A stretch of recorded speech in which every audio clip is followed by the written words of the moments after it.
אהלן, קוראים לי בר הדדי ואני מאמנת אנשים להתמודדות עם חרדה, דיכאון, דפרסונליזציה ודה-ריאליזציה.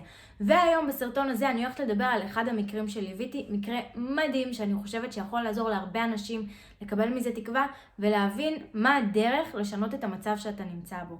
אני הולכת לדבר על מישהי שסבלה מאגורפוביה מאוד קשה, לא הייתה מסוגלת בכלל לצאת מהבית, להיפגש עם חברים, לנהוג כלום, ושינתה את המצב שלה ממש תוך 3 חודשים. אז בואו נעשה פתיח קצר ונתחיל.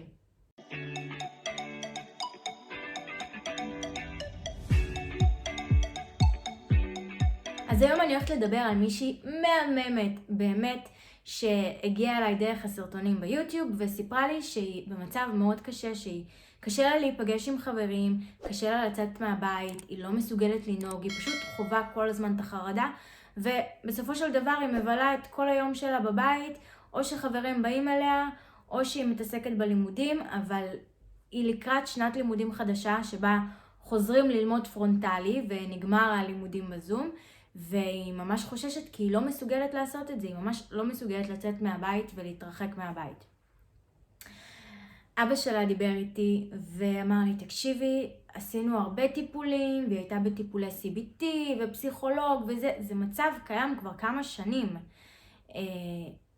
אם את חושבת שאת יכולה לעזור לה, אני אשמח. אמרתי לו, תראה, דיברתי איתה, אני חושבת שאני כן יכולה לעזור לה, זה מאוד תלוי בה, ברצון שלה ובכוח הרצון שלה. היא תקבל את כל הכלים, שאלה, מה היא תעשה איתם?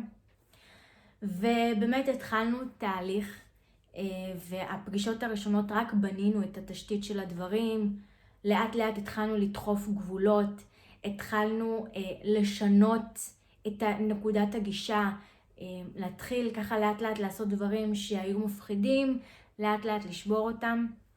קיבלה כמובן כלים להתמודד עם זה, זה היה תהליך מדהים. ואז המצב באמת השתפר, אבל עדיין היא לא הייתה מסוגלת לנהוג. כמה משימות שנתתי לה לנהוג, משימות קטנות, כלים, תרגילים, עדיין זה מבחינתה היה לה מחסום. ובנינו תשתית כל כך טובה, שידעתי שהיא רק צריכה לעבור את המחסום הזה. זהו, עשינו את הדרך, בנינו את הכל. הכל כמו שצריך, מוכן לקפיצה הגדולה. זהו, עכשיו רק צריך לקפוץ על המקפצה. והיה לה קשה לעשות את זה, ועשינו ככה פגישה וניסינו לדחוף, והיא קיבלה משימות, ושם פתאום הייתה נפילה באנרגיות, בתחושות, ברגשות, הייתה פתאום נפילה כזאת בהכל, היה מצב של רגרסיה. וזה מעולה, זה טוב, כי לפני שאנחנו קופצים כדאי לקחת תנופה, ללכת אחורה, ואז להגיע בספרינט ולקפוץ. ואז אמרתי, יאללה, הגיע הזמן פשוט לדחוף אותה לזה. כמו שקופצים בנג'י, אז אם אתה תעמוד ככה הרבה זמן, אתה לא תקפוץ. אתה צריך שמישהו ייתן לך דחיפה קלה מאחור, כדי שאתה תעשה את זה. וכמובן שהכל מאובטח ומוכן, יש לה את הכלים, את המוכנות, את הכל. אני יודעת שהיא רק צריכה את האומץ באמת לעשות את הדבר הזה. ואז עשינו פגישה פרונטלית, הזמנתי אותה לבוא לפגישה פרונטלית, וכשהגיעה הפתעתי אותה עם רכב, אמרתי לה, אוקיי, יאללה, מוכנה? היום אנחנו הולכות לנהוג פעם ראשונה. את נוהגת, שלך, נתתי לה את המפתח, תעלי, תנהגי, אני לידך, אני פה איתך. מה שיקרה יקרה, אנחנו ביחד, אני מאמינה בך. יאללה, ככה נכנסנו, בלי יותר מדי זמן לחשוב, בלי יותר מדי זמן להתנגד. עכשיו חשוב להגיד שהתשתית הייתה מוכנה, זאת אומרת, זה לא פגישה ראשונה עשינו את זה. הכל היה מוכן, התשתית הייתה מוכנה, ידעתי שהיא יכולה לעשות את זה ולצלוח את זה.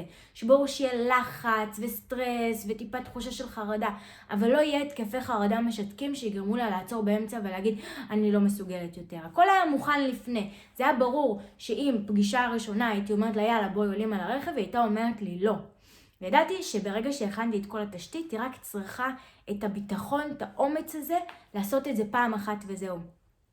ובאמת היא נהגה בשיא הפקקים, עמדנו בפקקים, טירוף, מלא מכוניות וצופרים ובלגן. בשיא הפקקים האלה היא נהגה לבד כשאני לידה. כשאני אומרת לבד, זאת אומרת, אני לא נוגעת לה בהגה, לא עושה כלום. את הנהגת, את האחראית, את הולכת לקחת אותנו. והבחורה המדהימה הזאת צלחה את הדרך הזאת, עשתה אותה. היה קצת חרדות בדרך, קטנות וזה, אמרתי לה אין בעיה, הכל טוב, את רוצה לעצור בצד, לשתות מים, בסדר. אבל עשינו את זה, הגענו ליעד וחזרנו חזרה. היא אפילו נהגה עד אליה הביתה, זה היה מדהים. ואמרתי לה, בפגישה הזאת אמרתי לה, זהו, עכשיו התנת, את לא יכולה ללכת אחורה. את חייבת להמשיך לתרגל את זה. כבר היום קחי את הרכב וסי לבד. וכל יום תעשי את זה. כי עכשיו את מראה למוח שלך שאין ממה לפחד, הכל טוב. אבל את צריכה להראות לו את זה עוד כמה וכמה פעמים, ועכשיו, כל עוד זה חם. ובאמת זה מה שהיא עשתה כבר באותו ערב, יצאה עם הרכב לבד, ויום למחרת, ונהגה ונסעה. ואפילו באותו סופה שהחליטה לצאת למסיבה עם הרכב, עם חברות, שהמסיבה בכלל בעיר אחרת, ושתבינו איזה טירוף, המצב של בחורה שלא יוצאת מהבית, שלא מתרחקת מהבית, שלא מסוגלת בכלל לנהוג, ואני מדברת על משימות שהיא קיבלה לנהוג בתוך, ממש ליד הבית שלה, מסביב לבית, וגם זה היה לה מאוד קשה, היא ממש הייתה נמצאת בחרדה כשהיא עשתה את זה, פתאום למצב שהיא לוקחת את הרכב, עולה על כביש מהיר, נוסעת לעיר אחרת, למסיבה עם חברות, וואו, התרגשתי בטירוף. קיבלתי כמובן הודעת תודה אישית מאבא שלה וממנה, וכל התהליך הזה ארך משהו כמו 3 חודשים, אבל 3 חודשים שבאמת זה היה גם אינטנסיבי. היא קיבלה המון תרגילים ומשימות לעשות, ובאמת הייתה חייבת לתרגל את כולם. אז מה בעצם התהליך שעשינו שעזר לה להגיע ממצב שהיא לא נוהגת, לא יוצאת מהבית, לא מתרחקת מהבית, לצד השני שהיא נוהגת לבד, מתרחקת, עושה, שהיא עצמאית והחרדה כבר לא מנהלת אותה. אז התהליך שעשינו היה קודם כל להבין מאיפה מגיעה החרדה, על מה יושבת, מה כל כך מפחיד.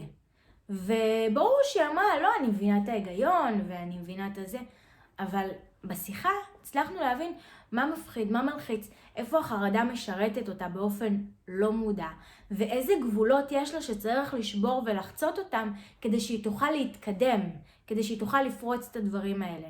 הבנו איפה המחסומים, איפה הפחדים, ופתרנו אותם. זאת אומרת, התמודדנו איתם, חצינו אותם, היא קיבלה תרגילים ומשימות שיעזרו לה. עשינו גם תרגילים של חשיפה, כמו שיש ב-CBT, אבל לא רק, היא באמת קיבלה המון תרגילים וכלים להתמודד עם הדברים, לנצל את הפוטנציאל שלה, להבין את היכולות שלה ולקרוא את הסיטואציה הרבה יותר טוב. להבין מה באמת מפריע לה ולקבל כלים ותרגילים כדי לפתור את הדברים האלה שמפריעים לה ולדעת להיות קשובה וערנית, לזהות מה באמת מפריע לה.